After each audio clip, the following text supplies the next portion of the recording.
Adam to be alone. That's what's written in Genesis. The loner child coming through the school, unreachable, introverted, a child that hardly says a word to anyone month after month, year after year. And this Adam that we knew was a very thin man, young man, and he would actually move sideways through the hallways against the wall so that you might not even see him. That's how much he wanted to be a loner. He wouldn't walk this way, he would walk like a little slice coming through the hall against the wall so you wouldn't see him at all. But what should educators do with a child like this? Should we engage him in conversation? It seems like intruding upon his personal world, his personal space, his body language is saying, I don't want to talk with you, I don't want to engage with you. What do you do with the loner, a person like that, in the university, in the high school, in the grade school? So I believe our civilization has it right where we say it is a good thing to greet your neighbor. In Hebrew we say shalom, and that's important stuff, kind of get other things out of the way. Let's start with shalom. Let's start with, salam. Let's start with, peace. And so it is acceptable to greet a person. And in the tender language of the Talmud, when we speak about human interactions, we call our neighbor our friend, even the friend that we have civil disputes with. We still call them our friend. And so when our friend is messaging that they don't want to have anything to do with us, what do? So I say, don't stand on ceremony. Okay, they don't want to talk, but you can talk to them. You could tell them a few things. You could try to gain some eye contact with them, and when you do, make sure that you transmit love, respect, and recognition when you look at a person. Very powerful, very good. You could ask them how they are, how they're feeling today, if there's anything you could do for them. They might not respond, but they heard you, and they now know that they sort of exist. Somebody spoke to them. That's really important. I believe that first of all, most spree shooters are introverted, but there's very few people that are spree shooters. It's a very rare thing to do. But they've all felt in some way lost and not recognized, and wonder if they maybe truly exist in this society. And when a person remains invisible for so long, eventually they find negative ways to become visible, and negative attention. And so that's why the drawing out the person, not necessarily getting a response right away, I think is crucial.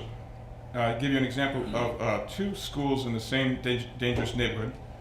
And I'm going to kind of wrap up with that to leave room for everything. Two schools in the same dangerous neighborhood, but one has no or very little violence, and one has quite a bit of violence.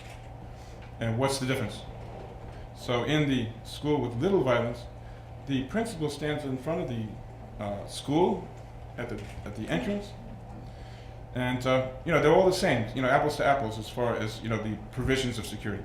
But in this particular school, the principal stands there and he says, "Good morning, Jimmy. How is your new dog? Sally, how is your grandmother doing?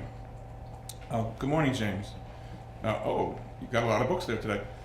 Little talk to the people, which is powerful because it helps them know that they're part of the group, and they're there and they're recognized, and that is so crucial. And it also makes for better academic performance when a person feels connected with the group. We are very intelligent mammals, and if you look at the mammal world, wild dogs just sort of, they turn into a little, big ball of fur. They all sort of commingle with each other, and look at many different mammals. and we are meant to be together. It is not good for man, for Adam, to be alone. And we must seek out the loner, even if they don't seem to really want to engage. They got the message. They heard you, and they were recognized. Very crucial, probably more important, and will increase safety and security. These methods, more than any kind of physical gun or sally port or any other kind of video camera, that one could employ. Because in the end, if a person is connected, I'll just end with, I also do chaplaincy work for the state of Connecticut, and I'm around killers all the time. And I'll just end with this, that one gentleman, and I'm trained in behavioral management, so I know how to kill people. And so this one gentleman pulls my hand when I'm shaking his hand quite forcefully to his chest. Could be defined as an assault of an officer. And so I thought about all the different things I could do to him, if I had to. And but then I remembered that that's the last resort, okay? And that the main 99% of the problems that you're going to be able to handle in this life are through your interpersonal communication skills.